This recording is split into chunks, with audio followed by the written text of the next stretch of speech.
as-tu commencé à travailler? Je dirais que c'est un peu comme Obélix, je suis tombé dedans quand j'étais petit. La ferme à la base, je veux dire que je n'étais pas spécialement intéressé. Mais voilà, disons que j'ai toujours aidé les parents et c'est en travaillant dans le milieu que la passion est venue. Est-ce que tu as une équipe qui travaille avec toi? On a une équipe, mais c'est surtout des personnes qui viennent de façon saisonnière. Et donc, on est plus ou moins 4-5 équivalents temps plein. Mais toute une question d'équipe. Ici, par exemple, début du mois, on a plus ou moins 5 personnes qui vont arriver pour la cueillette. Il en faut facilement 3 pour la vente. On fait une rotation. Il faut 1 à 2 personnes pour les livraisons.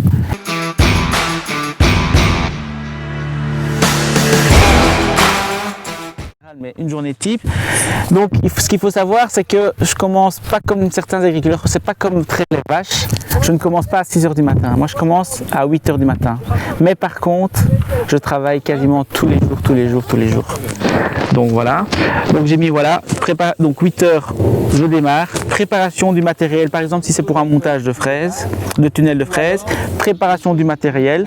Donc je prépare, je regroupe ce qu'il faut pour la journée. De 9 h à 12 h 30, montage d'un tunnel. Donc ici on arrive, voilà, montage du tunnel en équipe. Alors de 12 h 30 à 13 h, une pause, 30 minutes. Généralement quand on est au champ, on ne fait pas des grosses pauses. De 13 à 17 h, on termine le montage du tunnel. Généralement 17 h, 18 h, je fais une petite pause. Et après de 18 h à 20 h 30, travail de bureau.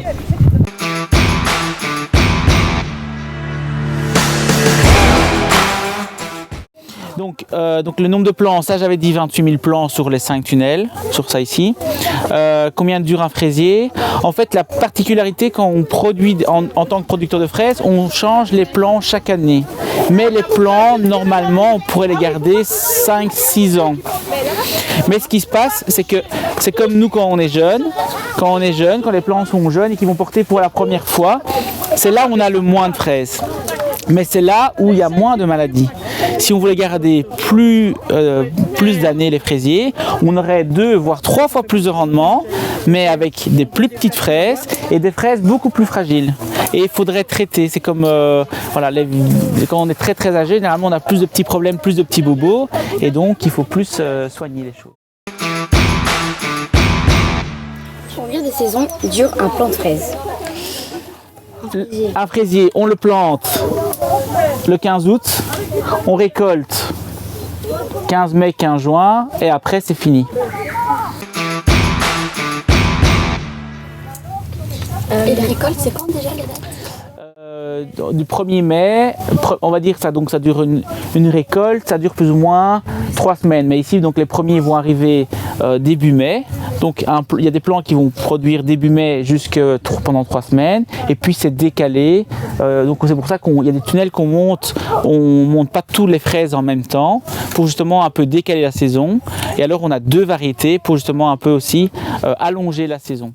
Sur un fraisier, on passe tous les 3 jours. Et toutes les fraises d'un fraisier ne sont pas mûres toutes rouges en une fois. On passe tous les 3 jours et on récolte en fonction des fraises rouges, et donc c'est en fonction en fait de la floraison qu'il y a eu.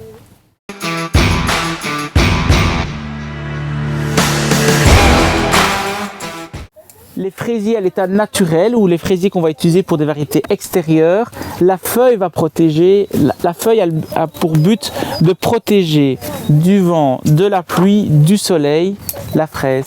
Parce que si en plein par exemple, les fraises, ce qu'elles peuvent avoir, c'est des coups de soleil. Donc quand il va faire au mois de juin, s'il fait qu'il n'y a pas un poil de nuage, toutes les fraises qui fait par exemple 25-30 degrés, tous les fraisiers qui ne sont pas en dessous d'une feuille, il n'y a plus de peau.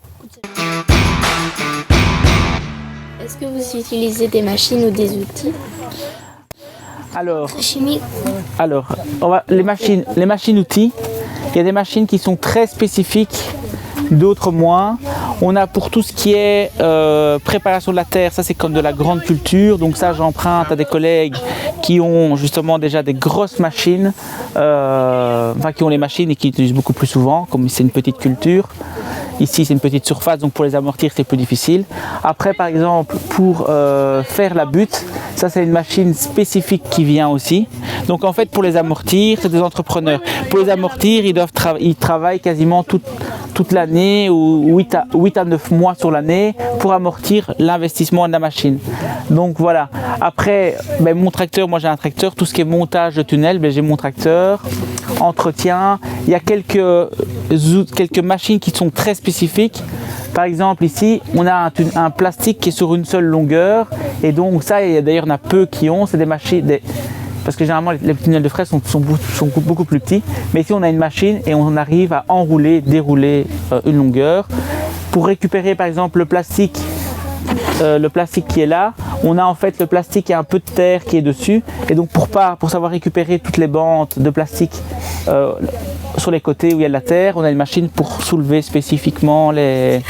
Voilà. Après ça reste du plus petit matériel, des charrettes pour récupérer les fraises, voilà, des balances, mais ça reste du petit matériel.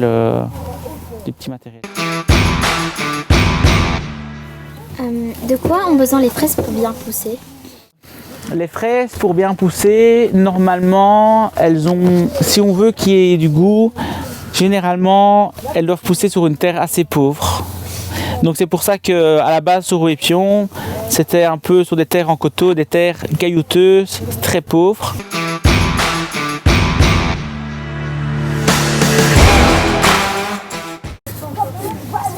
Donc le fraisier du 15 août, et c'est là où c'est important, on le plante au 15 août, pourquoi? Parce que si on le plante plus tôt, il va faire des fraises, il va se dire ok, j'ai encore le temps de faire des fraises avant la fin d'année, tandis que quand on le met au 15 août, les jours raccourcissent et il va faire de la racine et pas des fraises. De quoi ont besoin les fraises pour bien pousser? C'est les bases de l'alimentation végétale, c'est azote, phosphore, potasse, mais on rajoute des éléments qui sont très spécifiques. Il y a du bore, donc c'est des micro-éléments, il y a un peu de manganèse, il y a un peu du calcium, ça on rajoute aussi pour justement, il y a des éléments qui permettent la tenue du fruit, et donc c'est un peu c'est un peu les vitamines, on va dire. Si on ne sauve pas tout ça, ça va avoir quel impact sur eux? C'est imagé, mais par exemple, si on met trop à manger, s'ils mangent, on va dire, de trop, on pourrait avoir des plantes, on va dire, c'est imagé, mais c'est comme si quelqu'un pourrait attraper le diabète ou autre chose. En fait, ça amènerait, on va dire, des conséquences sur les fruits. Ce seraient des fraises qui tiennent moins bien, moins sucrées, moins de rendement. Voilà, c'est comme nous. Si vous mangez moins bien, si vous mangez sainement, bien et sainement, voilà, vous êtes en meilleure forme physique. C'est pareil pour les plantes. Voilà, c'est pour être mieux. Sans suivi comme ça, elles peuvent vivre très bien aussi, mais il y a plus de risques. Et donc, nous, on essaye de faire à l'optimum. Ça peut être grand aussi ou pas? Alors effectivement, ça peut être très très grand. En fait, pour avoir un fraisier, par exemple, très très grand, il y en a ceux qui mettent des toiles, par exemple, d'agril, par exemple. Moi, je mets le tunnel début mars. Donc ça, c'est la date où je mets les tunnels. Il y a des personnes qui montent des tunnels plus tôt. Mais, comment dire, c'est moins conseillé parce qu'en fait ce qu'il faut savoir c'est que le fraisier il a besoin entre 900 et 1200 heures de froid suivant les variétés et donc nous en fait on attend le plus possible pour qu'il y ait un maximum de froid ou en fait le froid nécessaire parce que si on monte trop tôt il y a des fraisiers justement. Le fraisier a besoin du froid de l'hiver pour se dire ok, si l'hiver est là, je sais que l'hiver est là, donc dès que c'est le printemps, ok, je sors, on va dire 10 fraises.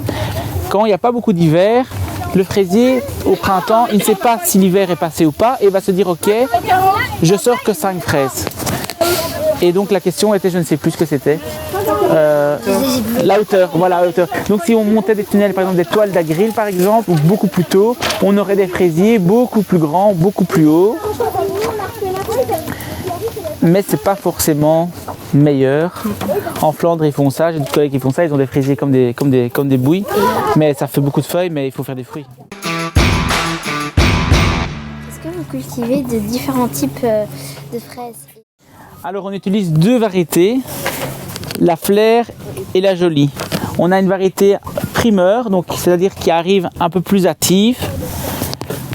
Elles sont un petit peu plus petites, il y a un petit peu de moins de rendement. Donc voilà, on a parlé des 2 variétés, Flair et Jolie. Ouais. Une qui est plus hâtive et une qui est un peu plus tardive. D'un côté, la première par exemple, elle va donner plus ou moins 300 grammes de fraises. Et la deuxième, elle va donner plus ou moins 600 grammes de fraises par plant. Par plan, ouais. Voilà. Et voilà, la meilleure, ça reste la Jolie, mais c'est pour avoir un peu plus de saison, un peu plus allongée. Si tu voyais une Jolie, est-ce que tu saurais directement ce que c'était? Tout de suite. Mais il faut avoir l'œil. Oui, c'est vrai, moi. Ça fait 20 ans que je suis dedans, donc j'arrive à reconnaître les variétés. Pas toutes les variétés, mais les miennes, j'arrive à reconnaître facilement les variétés.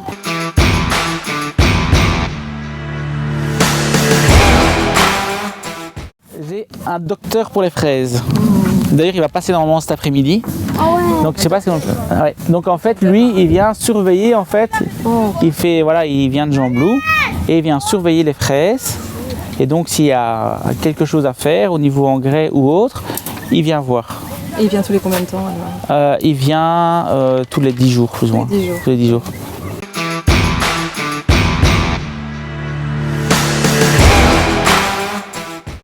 Alors, le fraisier, donc on a un système plutôt très économique en eau. Yes. Donc on a un puits, donc là à l'entrée on a un puits. Donc en fait on pompe de l'eau à 86 mètres de profondeur. Alors, on va vous montrer. Donc ici ça s'appelle un tuyau goutte à goutte, c'est israélien. Et en fait voilà, ici en fait, j'ai pas de couteau. En fait il y a une petite chicane, voilà, je sais pas si on le voit. Donc en fait, donc il y a de l'eau, ici bon, l'irrigation est éteinte, mais ça fait des petites chicanes et en fait ça sort par des petits trous ici comme ça en fait. Et il y a un trou tous les 30 cm. On les voit ici un petit peu la chicane rouge ici. Bon, elle est à l'intérieur hein, évidemment, mais voilà. Là, Et c'est pourquoi Voilà. C'est pour arroser justement, c'est un système de goutte à goutte. Et c'est là-dedans que tu mettais le mélange dont tu parlais là. Le mélange se fait. J'ai une cuve où je mélange et c'est à la base. C'est encore où l'eau c'est en aérien. Enfin c'est un tuyau qui part ici. Okay. Et donc c'est au départ que je mets et que je fais un peu mes. Mais c'est pas dans le même. Ça passe pas dans le même. Ça passe là-dedans. Ah tout passe là quoi. Tout passe là-dedans, ouais. Okay. Quand vous dites dans le frigo, vous avez un grand frigo, vous le mettez dans votre frigo? La fraise, généralement, ça va pas dans le frigo. Non. Parce que la fraise, ce qu'il faut, c'est pour ça que nous, on les cueille et on les vend le jour même. Une fraise, normalement, à partir du moment où on la cueille, elle ne fait que se détériorer. C'est pas comme une pomme. Ou une pomme, on arrive encore un peu à gagner en sucrosité dans le mûrissement du frigo. Une fraise, dès que vous la cueillez, c'est le meilleur moment. Et alors, il faut la manger assez rapidement. Et c'est pour ça que les fraises ne se conservent pas, généralement, pas beaucoup. Par exemple, si vous les mettez dans un frigo, vous allez généralement perdre en goût. Est-ce que vous utilisez des pesticides?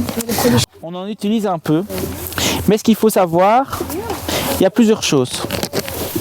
C'est la raison pour laquelle on met des plants, on fait donc déjà énormément de travail. Un plant jeune qui portera qu'une fois. Parce qu'après, le plant justement, en fait, là où il y a beaucoup de maladies qui peuvent arriver, c'est des maladies qui sont racinaires. Et donc ici la plant sain, on récolte une fois dedans. Voilà, donc on change le plant chaque année. Ensuite, c'est pour ça qu'on fait de la fraise sous tunnel. C'est un peu comme les tomates. Si on laissait les fraises à l'air libre, il faudrait traiter tout le temps. Donc ça, ce sont les 2-3 gros points. C'est pourquoi on les met pas dehors. Si on les met dehors, mais avec toute la pluie qu'il y a, il y aurait beaucoup de maladies. Donc les fraisiers qu'on a vus là-bas à l'entrée, par exemple, ils paraissent bien. Mais si on devait avoir si on voulait cueillir dedans et avoir des belles fraises, il faudrait traiter beaucoup. Mais ça dépend un peu. Traiter moyen, quoi. Quoi ? Vous les traitez On les traite très peu. Et ce qu'il faut savoir, c'est qu'on utilise des produits qui sont aussi d'origine naturelle. Donc c'est quasiment bio. Et on n'utilise pas de produits de la floraison à la récolte. Jonathan, où vends-tu les fraises? Alors je vends, depuis 2 ans, je vends les fraises uniquement un chalet de vente le long de la Nationale 4 à Corbet. Donc voilà, il y a quelques années, je vendais dans beaucoup de magasins locaux, mais maintenant, tout se vend le long de la Nationale 4 à Corbet. Que faites-vous des fraises abîmées quand elles sont abîmées? Alors les fraises abîmées, donc on a plus ou moins 2-3 catégories suivant les variétés. On les vend soit, donc les fraises qui sont abîmées, donc on a les fraises, généralement on met les grandes et les petites ensemble. Celles qui sont abîmées, soit on les propose à la vente et les personnes font soit des confitures ou autre chose, des glaces, ou alors nous on fait des jus pommes fraises et alors on fait parfois aussi un peu des confitures avec.